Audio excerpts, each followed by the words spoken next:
जिस राज्य की प्रजा दुखी होती है उसका पाप उसके राजा को लगता है। धामी जी जरा देख लो, अपनी आने वाली पीढ़ियों के लिए बद्दुआएं मत लो। आज नहीं तो कल ऊपर वाले की लाठी आपके ऊपर जरूर बजेगी। 2009 में इस मकान का निर्माण किया गया है और मैं चाहूंगा कि अंदर से आप पूरा दिखाएं कि किस तरीके से डर डर कर ये लोग जीवन यापन कर रहे हैं। बाप रे, अब इसमें कैसे रहूं सर मैं? ये मकान के अंदर दरारें पड़ी हुई है, ये जा रही है, ये अंगुलियां पूरी जा रही है, ये देखिए। और इसको सीधे सांप चूहे सब आ ये देखिए दरवाजे पे कितनी बड़ी दरार है, सारी दरारें हैं। ये देखिए पूरा आधे घुस जा रहा है। डर लगती है महोदय, इसमें सांप निकलते हैं बरसात में। ये घर की हालत है। ऐसी कुछ तस्वीरें आपने बहुत पहले हमारे साथ जब हम जोशीमठ गए थे तो तब देखी थी, और आज कैसे ये हालात ऐसे हो गए। सारी प्रॉब्लम आपकी सुनी जाएगी। खड़िया के बारे में बताओ, और सरकार ने हमसे ये कहा है कि ज्यादा से ज्यादा राजस्व इससे प्राप्त हो। हमें हमारा राज्य जो है खड़िया से चल रहा है। ये शराब और खनन इन दोनों पर ही लगे हुए हो। यहाँ बांझ के इतने पेड़ हैं, वो मंदिर है कालिका माँ का, और वो मंदिर ऐसा मंदिर धस गया, बिल्कुल मंदिर धस गया है। उसमें पौराणिक इतनी कहानी है। 1965 की लड़ाई, भारत चाइना की जब लड़ाई हो रही थी, तो मुझे लगता है जो हमारे भारतीय सैनिक थे, इन्होंने मंदिर में एक कामना रखी कि जब भी हम ये अगर युद्ध जीतते हैं तो आपके यहाँ गेट बनाएंगे। वो गेट आज तक बना हुआ मौजूद है। और प्रशासन मेरे को इसके मात्र 4 लाख रुपए दे रहा है, जिसमें अनुराधा पाल और विनीत कुमार जो डीएम आए यहाँ पे, इन्होंने 38 लाख रुपए अपना रेनोवेशन और टॉयलेट में 8 लाख रुपए लगा रखा है बागेश्वर में विनीत कुमार अनुराधा पाल लाल ने। जिन प्रशासनिक अधिकारियों की आप बात कर रहे हैं, जिनका आप नाम ले रहे हैं, एसडीएम से लेकर जिन लोगों को ये दरारें नहीं दिखाई देती थी, मैं कहना चाहूंगा वो अगर मेरी बात सुन रहे हैं या उनका इंटेलिजेंस मेरी बात सुन रहा है तो वो ये मेरी बात उन तक जरूर पहुंचाएं और ये बता दें कि आपकी आंखों के लिए कितने नंबर का चश्मा चाहिए, बॉबी कुमार बनाकर भेज देगा। यानी कि ये मामला दरअसल सीधे मोदी तक भी है। कैसे ये खनन न्यास एक इन्होंने वो बनाया था कि खनन न्यास से सारा पैसा गांव वालों को, इफेक्टिव गांव वालों को जाएगा। जो भी परसेंट है गांव में लगेगा। आपको लगा कुछ पैसा उसमें? कहीं नहीं, एक पेड़ नहीं पौधा इन्होंने लगा रखा है। मोदी जी कह रहे हैं 4 करोड़ घर दे दिए हमने। मैं 2009 से प्रधानमंत्री आवास के चक्कर में था, जो आज तक मुझे नहीं मिला है। कहाँ है मोदी जी का ये जो 4 करोड़ किसको दिए हैं? पैसे वालों को दिए हैं या जान पहचान वालों को दिए हैं या पार्टी कार्यकर्ताओं को दिए हैं? या केवल कागज में दिए हैं? मैं महोदय, मैं बीपीएल परिवार से बिलोंग करता हूँ। मेरे को आज तक सुलभ शौचालय नहीं मिला, कोई खड़ंचा नहीं मिला, मेरे घर में सौर लाइट नहीं है, मेरे घर में पानी नहीं है। क्या विकास है उत्तराखंड सरकार का? क्या? और मंत्री प्रेमचंद अग्रवाल की बेटी के प्रमोशन के लिए शनिवार को जब सचिवालय बंद रहता है, उस शनिवार को शाम को 6:45 बजे सिग्नेचर करवाए जाते हैं। उसके बाद लोक सेवा आयोग चिट्ठी भेजी जाती है, वहां तकरीबन 8:30-9 बजे सिग्नेचर करवाए जाते हैं। उसके बाद चिट्ठी देहरादून वापस आती है तो विभाग में लगभग रात को 11 बजे ज्वाइनिंग दी जाती है। इस प्रकार की चीजें हैं। और एक सामान्य व्यक्ति जो बड़ा प्रभावित है आपकी गलतियों के कारण से, उनको एक लेटर का जवाब देने में 1 साल लग जाता है। जिसकी मेरे पास 2 अनुभव जो धामी जी को पहले था विधायक रहते हुए, या उससे पहले का जो अनुभव था खनन उसके माफिया के तौर पर, तो मुझे लगता है उस पूरे अनुभव का जो उन्होंने यहाँ पर फायदा उठाया है। हमारे हक हकूक सब उत्तराखंड वालों के उन्हें खत्म कर दिए। हमको हक की जमीन की, हमारा फॉरेस्ट पंचायत है यहाँ पर, रिजर्व जिसको उससे हमको लकड़ी नहीं दी जा रही है, हमको पत्थर नहीं दिया जा रहा है। अच्छा, ये देखो कृष्ण छुपा रहे इनकी वो पीड़ा। ये मेरी पर्सनल पीड़ा, ये मैं भगवान के भरोसे यहाँ पर आप सोते हैं। ये देखे महोदय, ये देखो 2009 में बना हुआ नया मकान, जो कि केवल और केवल खनन, जो खड़िया खनन यहाँ पर होता है, उसकी वजह से ये प्रभावित होकर ये पूरा देखिए किस प्रकार से दरारें मकानों के अंदर हैं। और अंकल जी यहाँ पर सोते हैं। जी, मैं अगर कहीं कभी किसी दिन कोई बड़ी अनहोनी पड़ी घटना हो जाती है, भगवान करे ऐसा ना हो, पर अगर हो जाती है तो इसका जिम्मेदार कौन होगा? मेरा हाथ अंदर जाने के लिए तैयार है। ये दरारें पड़ी हुई हैं क्योंकि नीचे इनके खनन के पट्टे चल रहे हैं बड़े बड़े। यहाँ पर जो प्रदेश का मुखिया है पुष्कर धामी, उनके पार्टनरशिप में दर्जनों माइंस जो है यहाँ पर चल रही है। इस प्रदेश में विकास के नाम पर खनन हो रहा है, इस प्रदेश में विकास के नाम पर शराब माफिया पनप रहे हैं, इस प्रदेश में विकास के नाम पर नकल माफिया पनप रहे हैं, और इस प्रदेश में विकास के नाम पर भू माफिया पनप रहे हैं। तमाम प्रकार के माफियाओं का जो ये गठजोड़ है, इस गठजोड़ को तोड़ना पड़ेगा। पर इन्होंने नियमावली में संशोधन करके उसको बदल करके इन्होंने उप खनिज इसे बताया गया है। और उप खनिज क्या होता है? उप खनिज जैसे नदी से रेता, बजरी और ये पत्थर उठाना होता है। क्या ये उप खनिज है? इसका खनन करने से पूरा क्षेत्र प्रभावित हो रहा है। इतनी पोकलेनें खड़ी है, थोड़ा जूम करके दिखाओ। अगर हाई कोर्ट का ऑर्डर नहीं हुआ होता तो निश्चित तौर पर मैं जहाँ इतने दूर से गिन पा रहा हूँ, एक दो पोकलेनें साथ खड़ी है। फिर वहाँ आगे जाकर सीधे बैंड में अगर देखूंगा तो कम से कम 4 से 5 पोकलेनें वहाँ पर दिख रही है। और ना जाने इधर कितनी पोकलेनें और खड़ी होंगी। एक इधर ऊपर है, एक वो सामने। एक इतने से छोटे से दायरे में, आधे से 1 किलोमीटर के दायरे में आपने दर्जनों पोकलेनें खड़ी कर दी है। और आप देख रहे हैं कि कितना बड़ा तमाशा है। और देखिए, ये वास्तव में उच्च गुणवत्ता वाला जो ये खड़िया है पूरा सफेद। पर क्या इसके चक्कर में आबादी वाले क्षेत्र को आप देख रहे हैं कि पूरे पहाड़ पर यहाँ पर गांव बसे हुए हैं। और ये खदान की बात है। उसके बाद आपने ना जाने कितनी खदानें ऐसी है यहाँ पर। जो खनन आप देख रहे थे, हम सोचते हैं यार कि हमारी नदियों में खनन चल रहा है, ये भी असली खनन है और ये लाखों में हो रहा है। ये बांझ का जंगल है। सबसे बड़ी बात ये है, ये बांझ का जंगल है। और इस बांझ के जंगल के चक्कर में पहाड़ी क्षेत्रों के कई गांवों में रोड सेंक्शन नहीं हो पाती है। उन्हें वन विभाग परमिशन नहीं देता है, एनओसी नहीं देता है कि तुम्हारे गांव के जो रोड बननी है उसमें बांझ का जंगल आ रहा है, इसलिए आपके गांव पर रोड नहीं पहुंच पाएगी। पर आज आप देख रहे हैं कि इस खनन कारोबार के लिए आप बांझ के जंगल को दरकिनार कर देते हैं। और मेरे पास बीच में एक सूचना आई थी कि चमोली में भी इस प्रकार का कृत्य किया जा रहा है। और जिस जगह पर वो कृत्य किया जा रहा है वहां पर देवदार के पेड़ है। तो आपने इस जंगल को, जो हमारे बिल्कुल प्रकृति ने हमें खूबसूरती के लिए भी दिए हैं, और कहीं ना कहीं इसी प्रकृति ने जो सब कुछ दिया है उसको खत्म करने में, तबाह करने में लगे हैं। ये केवल एक है। और बताया जा रहा है पुष्कर सिंह धामी जब से मुख्यमंत्री बने ऐसी 200 ऑन पेपर्स मिल्स रजिस्टर्ड है। 200 ऑन पेपर। और अभी उनका विश्वास देखिए, अभी हाईकोर्ट ने मना कर रखा है, लेकिन वो सारी झोपड़ियों में चहलकदमी है। वहाँ वो है, अभी लेबर वही है, धुआं चल रहा है। इनको विश्वास है कि ये खुलेगा 2-4 दिन में। भाई मैं माननीय हाईकोर्ट से बोलता हूँ, आप इस पर प्रतिबंध लगाएं इसमें, क्योंकि अभी थोड़ी देर पहले जो हम एक वीडियो बता रहे थे उसमें वो लेखा जी का एक नाम का जिक्र हुआ था।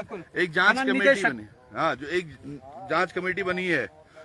अब जांच कमेटी में जो बताया जा रहा है कि जितने ये हैं इनमें अधिकतम में पर्चियां हैं किन लोगों की, उन्हीं में नाम शामिल है लेखा जी का। और वो निदेशक हैं, अभी खनन निदेशक वही हैं, और उन्हीं के अंडर में ये जांच कमेटी बना दी। तो क्या दुर्भाग्य है उत्तराखंड का, सोचिएगा। मतलब दूध यरो डल ढाडू तो तेन कनेजी तब। और ये बड़ा दुर्भाग्य है कि जब माननीय न्यायालय द्वारा खड़िया खनन पर रोक लगाई गई तो तमाम, चाहे वो सत्ता के हो और विपक्ष के हो, क्योंकि ये जितने भी खड़िया खनन चल रहे हैं उन्हीं के चल रहे हैं, उनके नातेदार रिश्तेदारों के चल रहे हैं, जो यहाँ के स्थानीय विधायक हैं उनके नातेदार रिश्तेदारों के चल रहे हैं। और यहाँ पर जो प्रदेश का मुखिया है पुष्कर धामी, उनके पार्टनरशिप में दर्जनों माइंस जो है यहाँ पर चल रही है।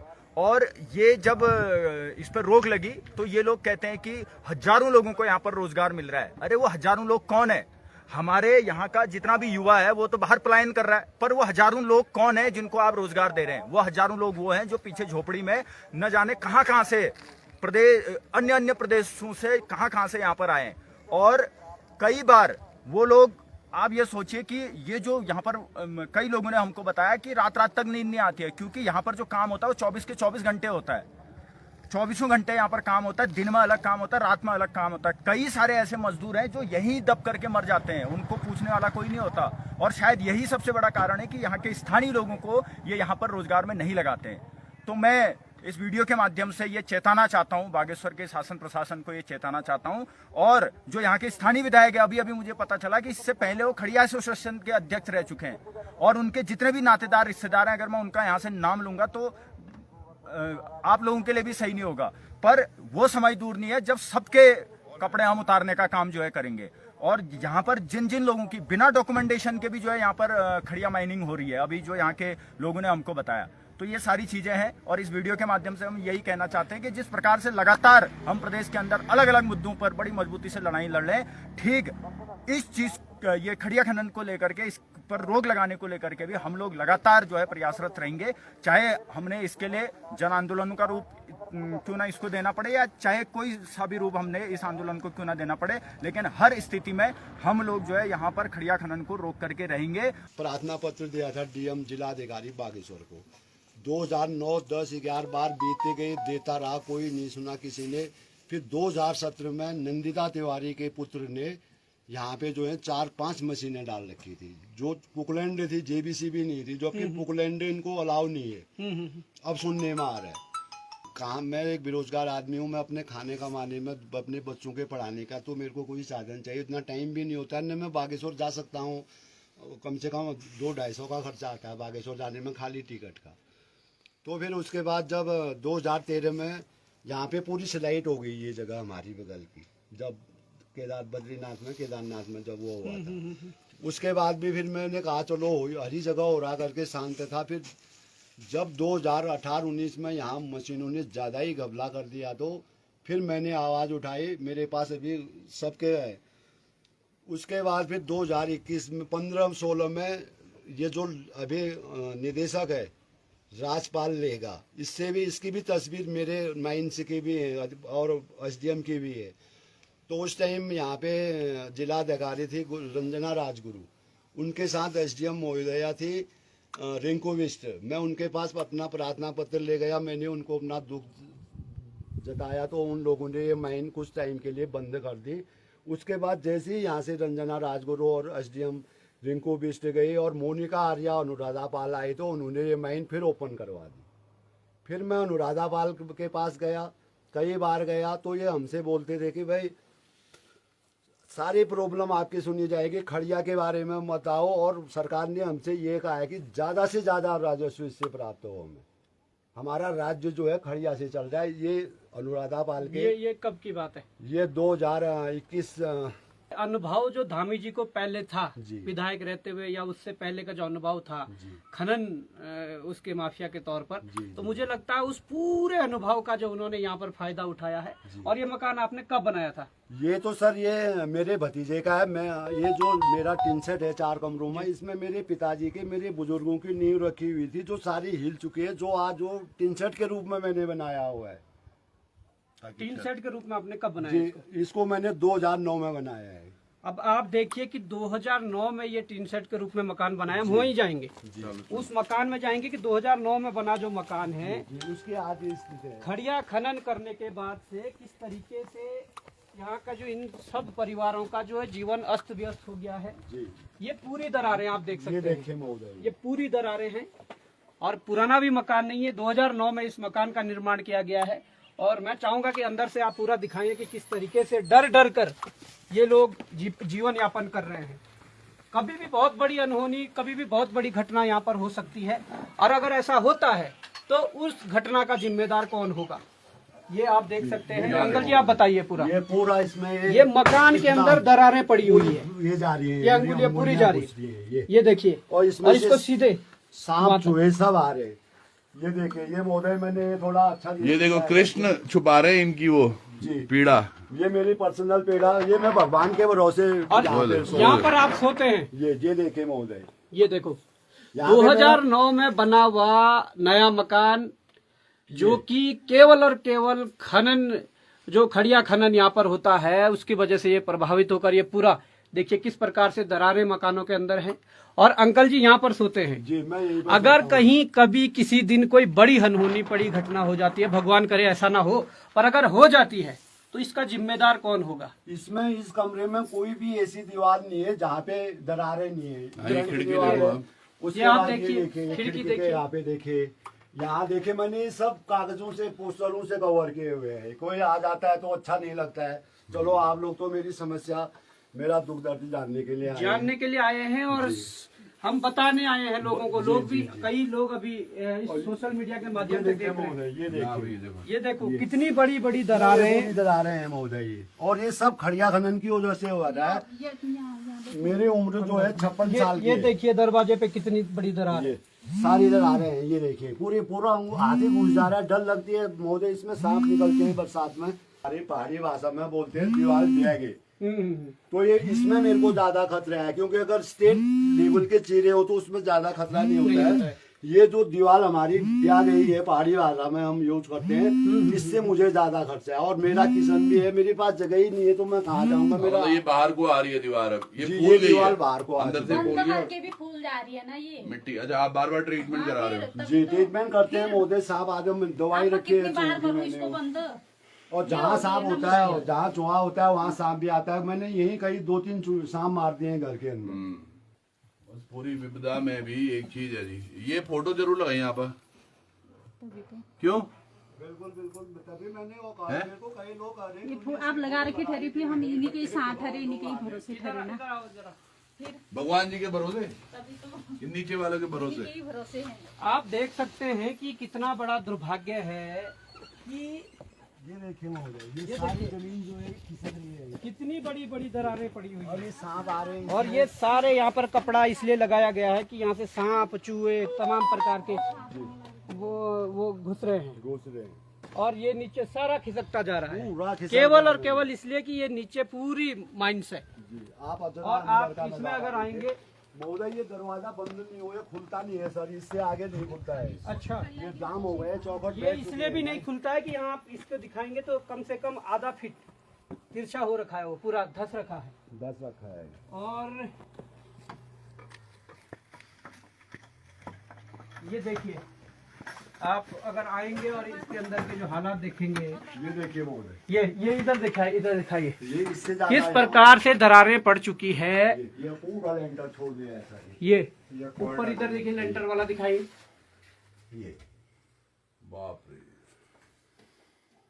अब इसमें कैसे रहूं सर मैं। ये भी पुरानी है। देखिए, जी एक चीज है, देखिए जो बात करते हैं ना, जी, ये बागेश्वर में और कुमाऊं की ये ऐतिहासिक धरोहर है। ये भी जी, नहीं? ये तो ये सर खोलियां होती थी हमारी। वो खोली वाला ये मकान था लेंटर सर, तो इसमें। बाद में डाला ये हुआ तो बाद आपने? में डाला सर। पहले पठा देते जी थे। जी जी, पहले ये पूरा खोली देली वाला मकान था। काष्ठ कला के जो मकान हमारे होते थे, जो अभी भी मौजूद है मेरे गांव में। हाँ। इसकी फोटो भी है, मैं आपको बाद में दूंगा या प्रशासन को दूंगा। और प्रशासन मेरे को इसके मात्र 4 लाख रुपए दे रहा है। अब आप ये बताइए, आपको तो चलो प्रशासन कह रहा है कि 4 लाख रुपए आपको दे रहे और आप यहाँ से शिफ्ट हो जाओ। जी जी, प्रशासन ये कह रहा है। जी। क्या 4 लाख रुपए में आप कहीं पर दूसरी जगह इतनी जमीन लेके अपना घर खड़ा कर सकते हैं? बिल्कुल नामुमकिन है सर। 4 लाख बिल्कुल रुपए है में ही आजकल नहीं। लेटरिन, बाथरूम और टॉयलेट किचन में नहीं लग बन रहा रहा है, है। मैंने बनाया और महोदय। मैंने सुना है कि इसी क्षेत्र का जो पैसा है, खड़िया खनन के राजस्व प्राप्त हुआ है, जी, जी। उसके तहत जिलाधिकारी जो बागेश्वर है, 38 लाख रुपए उन्होंने जो अपने- कमिश्नर की रिपोर्ट में लिखा हुआ है 19 नंबर के पेज में है, जिसमें अनुराधा पाल और विनीत कुमार जो डीएम आए यहाँ पे, इन्होंने 38 लाख रुपए अपना रेनोवेशन और टॉयलेट में 8 लाख रुपए लगा रखा है बागेश्वर में विनीत कुमार, अनुराधा पाल लाल ने। डीएम अपने ये डीएम बताइए, अपने वो अपने कार्यालय में। डीएम कार्यालय के टॉयलेट बनाने में और 8 लाख रुपए खर्च कर सकती मेरे है, लिए बार-बार और फोन यहाँ आ रहे पर हैं। 4 लाख रुपए देने की बात कर रहे हैं। और इनको बार बार कहा जा रहा था कि आप खड़िया खनन के बारे में बात नहीं करोगे, आपकी जितनी समस्याएं हैं उसका समाधान कर देंगे। जी। नहीं, एक तो चीज और क्या भी है। इसमें डीएम का भी शेयर जा रहा था, जो उनकी मंशा है? ये वही लेडी डीएम है जो बागेश्वर उपचुनाव में कहती थी कि आप बाहर की मीडिया है। बाहर की मीडिया मतलब अगर कोई मीडिया का साथी देहरादून से यहाँ आया है, उन्हें कहती कि आप बाहर की मीडिया है। नहीं, मुझे याद है बागेश्वर उपचुनाव के दौरान बिल्कुल। जी जी, आपको मैं मौका आया था मेरे से डीएम जाने कार्यालय के में अंदर नहीं घुस पाया। जी जी सबसे बड़ी बात है, एक चीज मैं पूछना चाह रहा था, जी। यानी कि ये मामला दरअसल सीधे मोदी तक भी है। कैसे? ये खनन न्यास एक इन्होंने वो बनाया था कि खनन न्यास से सारा पैसा गांव वालों को, इफेक्टिव गांव वालों को जाएगा। जो भी परसेंट है गांव में लगेगा। आपको लगा कुछ पैसा उसमें? कहीं नहीं, एक पेड़ नहीं पौधा इन्होंने लगा रखा है। 1 न रुपया कोई- नहीं आया। न कोई खड़ंचा बनाया है, न कोई ग्राम सभा से रास्ते बने हैं, ग्राम सभा से नौले बने हैं। ग्राम जो भी काम हो रहा है ग्राम सभा का ग्राम प्रधान करता है।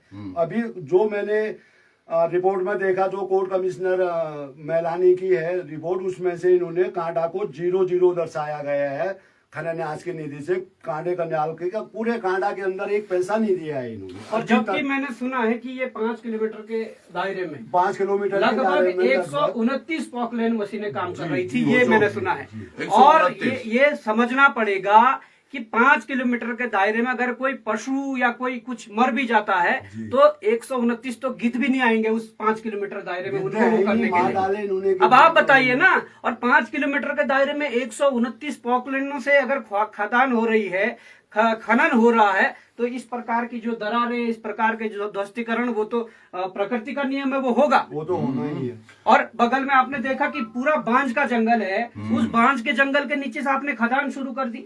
आपने देखा होगा वहां प्राकृतिक स्रोत जो नौला है, बहुत पुराना नौला, जिससे पूरे क्षेत्र की यहाँ पर प्यास बुझती थी, ऐसे कई 2-3 नौले हैं और उन नौले भी बिल्कुल सूख गए। तो ये प्रकृति के साथ इतना छेड़छाड़ अगर किया गया है, इसका जिम्मेदार कौन है? और जैसे अंकल जी बता रहे थे कि ये खदान तो लगभग 1985 से हो रही थी, 84-85 से, पर उस समय चुगान होता था, हाथ से होता था और बड़े सिस्टमेटिक तरीके से होता था।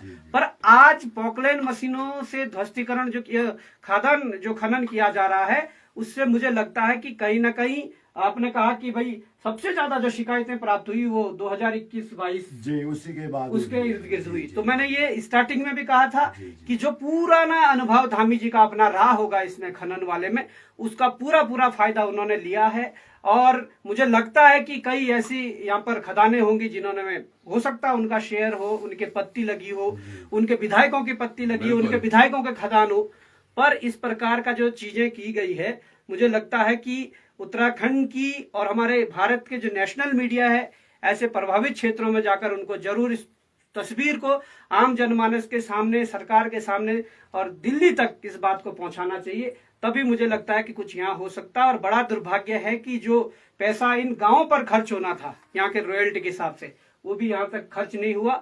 और इतने बड़े मकान को ध्वस्त करके या इतनी जमीन को ध्वस्त करके आप कहना चाह रहे हैं कि आप 4 लाख पकड़िए और जाइए, कहाँ का न्याय है? जबरदस्ती कई फोन आ रहे हैं महोदय, मेरे लिए तहसीलदार महोदय के आ रहे हैं, पटवारी। तो यहाँ पे उसने मेरे पास अभी तक सितंबर से अभी, जब तक मैंने पिछले साल मैंने एक रिपोर्ट लगाई 23 में अगस्त में कि मेरे मकान का भूवर्गीय सर्वेक्षण किया जाए, तो उसका जवाब इन्होंने मुझे कोई नहीं दिया। जब मैंने ये आत्मदाह की चेतावनी दी तो मेरे पास SDM अनुराग आर्य आया, तो उसने मेरे को बोला कि कहाँ है, इतने बड़े दरार आप देख रहे हैं, लेकिन अनुराग आर्या को ये दरारें नजर नहीं आई और अंदर आने को तैयार नहीं था वो बंदा।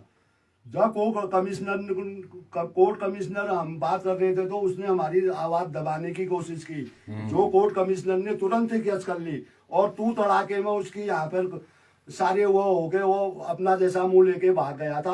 और वो भी कोर्ट कमिश्नर जा रहा था, मैंने हाथ जोड़े कि महोदय मेरा फैसला करिए आप। मैंने उनको रिक्वेस्ट करके मैंने रोका। मोनिका आर्या ने भी मेरे को अड़काया है, जिसके मेरे पास जो माइन बंद कराए थे, पेपर के भी सबूत है, मैं आपको अभी दिखा सकता हूँ, कटिंग है पेपर के, मेरे प्रार्थना पढ़ते हैं।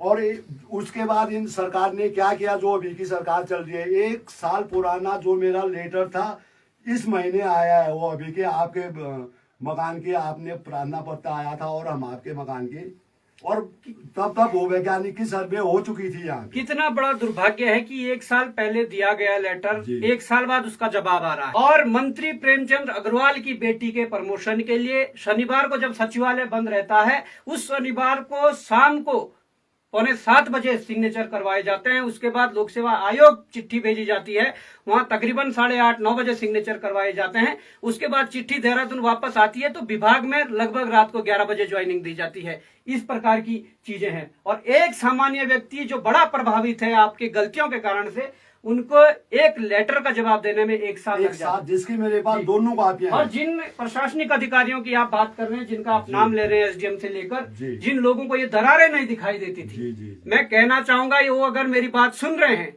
या उनका इंटेलिजेंस मेरी बात सुन रहा है, तो वो ये मेरी बात उन तक जरूर पहुंचाएं और ये बता दें कि आपकी आंखों के लिए कितने नंबर का चश्मा चाहिए, बॉबी पुआर बनाकर भेज देगा अगर आपको इस प्रकार की दरारें नहीं दिखी। ये होता था जब ये चुगान हो रहा था केवल, तो तब ये खनिज था। इन्होंने बोला खनन नीति में हमने परिवर्तन किया है और बड़े बड़े फोटो खिंचवाए धामी जी ने कि खनन में हमने परिवर्तन किए। खनन में परिवर्तन ये किया, उस खनिज को इन्होंने उप खनिज बता दिया। उप खनिज मतलब जैसे बालू, रेता ये सब होता है जो नदी के पार में होता है, तो उसको उठाना आसान है। तो अपने लिए, अपने उन ठेकेदारों के लिए या फिर उन विधायकों के लिए जिनके यहाँ पत्तियां हैं, उन तमाम के लिए इन्होंने काम किया। एक व्यक्ति जो कह रहे हैं, इन्होंने बोला बीच में आपने सुना होगा कि एसडीएम इनको बोलती है कि तुम्हें नहीं पता कि राजस्व से ही हमारा प्रदेश चल रहा है, ऐसे बोला। जी बिल्कुल, डीएम साहब ने बोला है, डीएम पाल ने बोला है। हाँ, कि राजस्व से हमारा वो परिवार, इसीलिए तो आप शराब और खनन इन दोनों पर ही लगे हुए हो। यहाँ बांझ के इतने पेड़ हैं, वो मंदिर है कालिका माँ का, और वो मंदिर ऐसा मंदिर धस गया, बिल्कुल मंदिर धस गया है। उसमें पौराणिक इतनी कहानी है। 1965 की लड़ाई, भारत चाइना की जब लड़ाई हो रही थी, तो मुझे लगता है जो हमारे भारतीय सैनिक थे, इन्होंने मंदिर में एक कामना रखी कि जब भी हम ये अगर युद्ध जीतते हैं तो आपके यहाँ गेट बनाएंगे। वो गेट आज तक बना हुआ है। मौजूद है। और आज सरकार हमें घर से बेघर करना चाहती है। एक बार मैं और करना चाहता हूँ, मैं 35 साल से पूजा कर रहा हूँ, जब से मुझे होश हवास आई है।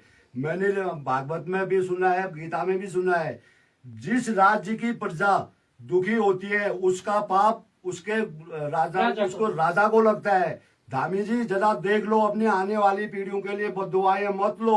आज नहीं तो कल ऊपर वाले की लाठी आपके ऊपर जरूर बजेगी। उस लाठी की आवाज भी नहीं होती, उस लाठी की आवाज नहीं होती है। आज जैसे हमारे बच्चे परेशान हो रहे हैं, कल को आपके आने वाली 10 पीढ़ियां भुगतेगी उस चीज को। मैं इसको स्पष्ट करना और सबसे बड़ी बात एक और है दादा, ये इनके पिताजी आरएसएस संघ के वो रहे, ये खुद आरएसएस वाले रहे, भाजपा वाला। इनका बेटा भाजपा वाला है, ये इनका बेटा संघ वाला है। अब संघ वालों के साथ, मतलब जो अपने जिनको बोल रहे हैं, ये अपनों की ही नहीं सुनवाई हो रही है, तो आम जनता की कहां से सुनवाई होगी? सुनेगा, बताइए। ये वही किस्सा हो गया कि कुल्हाड़ी ने पूरा जंगल साफ कर दिया और वो कहते रहे कि आप कुल्हाड़ी के पीछे तो हमारे परिवार का हिस्सा है, हमारी बिरादरी का वो बिल्कुल वाला है। हाँ। पर एक ऐसा परिवार जिसने समाज के उत्थान के लिए इतना दान पुण्य किया, उसके साथ अगर इस प्रकार की जो चीजें आज हो रही है, वो कतई दुर्भाग्यपूर्ण है। एक चीज महोदय मैं और कहना चाहता हूँ, मेरे पास सितंबर से अभी तक 9 बार पटवारी आ गया है, 6 बार तहसीलदार आ गया है, और 3 बार एसडीएम आ चुका है, 1 बार एडीएम साहब आ चुके हैं, 1 बार विधायक आ चुके हैं। लेकिन ज्यों का त्यों है, रिजल्ट जो है गोल है अभी तक। और अब मेरे ऊपर दबाव बनाया जा रहा है कि आप 4 लाख रुपए लो और यहाँ से। अच्छा, वैसे आपकी मांग क्या है? जो मेरी मांग है कि अब देखें महोदय, ये विडम्बना है हमारे सरकार की, हमारे प्रदेश की, कि एक अभी यहाँ पर सामाजिक वो बना हुआ है, भवन बना हुआ है, सामुदायिक केंद्र बना हुआ है। उसके लिए इन्होंने 25 लाख रुपए की धनराशि आवंटित करके बन गया है, और 2 कमरे लेट्रिन बाथरूम है। तो मैं 4 लाख में 2 कमरे लेट्रिन बाथरूम कैसे बनाऊंगा, कैसे गौशाला बनाऊंगा, कहाँ से पत्थर लाऊंगा? और एक बात सुनने की और है, हमारे हक हकूक सब उत्तराखंड वालों के इन्होंने खत्म कर दिए। हमको हक की जमीन की, हमारा फॉरेस्ट पंचायत है यहाँ पर, रिजर्व जिसको उससे हमको लकड़ी नहीं दी जा रही है, हमको पत्थर नहीं दिया जा रहा है। देखो, सबसे बड़ी बात यही है कि जो स्थानीय जो नागरिक है, उनके जो अधिकार होते थे, हक हकूक होते थे, उनको छीनकर आज इन्होंने अपने पास सारा सिस्टम रख लिया है। उस सिस्टम में भी स्थानीय लोगों को नहीं, बाहर के लोगों को लाकर यहाँ पर उसका जो फायदा दिया जा रहा है। और मैंने एक और बात भी सुनी थी कि जो ये कभी लगभग 9 लोगों की कमेटी बनेगी शायद, जी, उसमें मैंने सुना कि जो खनन अधिकारी, उसमें महोदय मेरे पास अमर उजाला की और हिंदुस्तान की कटिंग है कि उसमें निदेशक भी उन दिनों वो बागेश्वर जिले का खनन अधिकारी था जी। और जो मैंने पहले भी दोहराया, ये रंजना राजगुरु और रिंकू बिष्ट ने, और उसी आदमी को फिर इसमें जांच बिठाई जा रही है। उस आदमी, हम कैसे भरोसा करें उस आदमी? मतलब क्या है कि एक जांच कमेटी बैठनी है जो जांच करेगी सारे तथ्यों की। अब उसका जो अध्यक्ष बनाया जा रहा है वो वही व्यक्ति है जिसने इस खनन की नींव डाली, जिसमें उसका नाम है, जो उसका नाम है राजपाल लेगा। तो देखिए, ऐसा कई बार कैसे चल पाएगा कि तुम दूध की रखवाली बिल्ली को दे दे? ये बड़ा प्रश्न। और जानबूझ के दिया जा रहा है, जानबूझ के दिया जा रहा है, जांच को प्रभावित कर सके। देखिए, इस प्रकार का कृत्य ठीक नहीं है। और ये सारी चीजें जो हो रही है, अगर वास्तव में कोई कमेटी गठित हो रही है और उस कमेटी में जिनका आप राजपाल लेखा जी का नाम ले रहे हैं, अगर उन्हें रखा जा रहा है, जिन्होंने खनन की यहाँ नींव डाली, जिन्होंने खनन के माध्यम से यहाँ पर अवैध, मैं उसको कहूंगा, वो सारी चीजें, तो वो निश्चित तौर पर हमारी भी ये मांग है कि उनको ना रखें।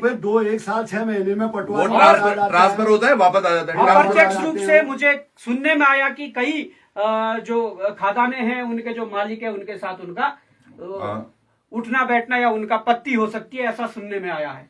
तो उन लोगों को इस कमेटी में बिल्कुल ना रखा जाए। इस कमेटी में ईमानदार निष्पक्ष लोगों को रखा जाए, जिससे कि जांच में दूध का दूध और पानी का पानी हो सके। और एक बात और कहना चाहता हूं महोदय, मैं उत्तराखंड राज्य जो आंदोलकारी में हूँ, मेरे पाँव में गोली के निशान है, मैं दिखा सकता हूँ। और मैं झूठ बोल रहा हूँ तो मेरे ऊपर मशीन का प्रयोग किया जाए, जो सच और झूठ बोलने की वो की जाती है। बिल्कुल। अनुराधा पाल ने हम कोर्ट गए थे, कोर्ट के ऑर्डर हुए थे, मेरे नाम के आगे गोली लगने का निशान था।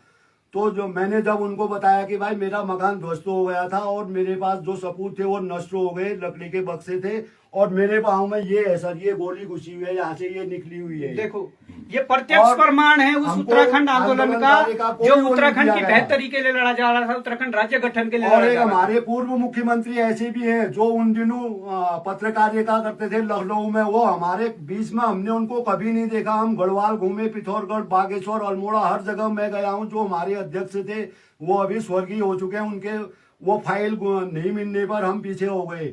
और अनुराधा पाल ने हमें जबरदस्ती प्रेशर बना के हमसे लिखवा के ले लिया कि तुम्हारे पास कोई वो नहीं है। मेरे पास है। अगर सरकार इतनी अपनी ईमानदारी से चलती है तो मेरा टेस्ट कराया जाए और मेरे पाँव की वो पूरी डॉक्टरी कराई जाए और मेरे को आंदोलनकारी का भी सर्टिफिकेट दिया जाए।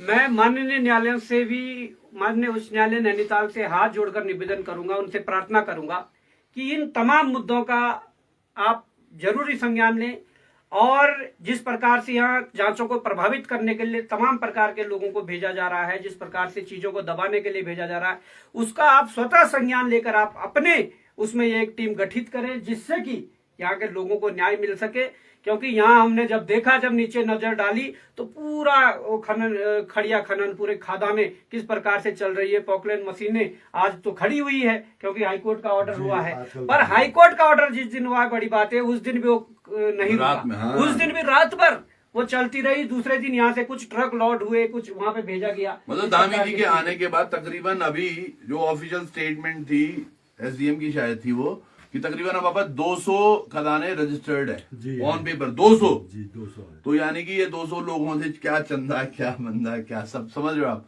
क्या कुछ हो रहा है। और ये खड़िया, ये यही चीजें आ रही हैं हमारे परिवार, हमारे जो गरीब लोग हैं उनकी सुनवाई नहीं हो रही है। एक बात महोदय ये- और बताता हूँ, जो मेरी मकान की कंडीशन है, मेरे बच्चे तब 2009 में छोटे ही थे, ये कब दबे, मैं कब मरूं करके मेरे को जो है मानसिक टेंशन हो गया, जिसमें ऋषिकेश एएमसी के डॉक्टर ने हार्ट का जो होता है उसने लिखा है कि माइग्रेन टेंशन से इनको ये बीमारी लगी हुई है। जो मेरे पास डॉक्यूमेंट्स अभी भी पड़े हैं, मैं मानसिक रूप से भी मेरे को सरकार के द्वारा या प्रशासन के द्वारा प्रताड़ित किया जा रहा है। बिल्कुल, ये बड़ा और प्रश्न मैं एक बात और अंत में कहना चाहता हूँ, जो मैंने चेतावनी दी है, अगर मुझे सही ढंग का मुआवजा नहीं दिया जाए या जमीन नहीं दी जाएगी, मैं बच्चों, गाय भैंस सहित डीएम कार्यालय में ऐसा तांडव रचूंगा और जो मुझे बचाने की कोशिश करेगा या रोकने की कोशिश करेगा उसको भी मैं मुंहतोड़ जवाब दूंगा।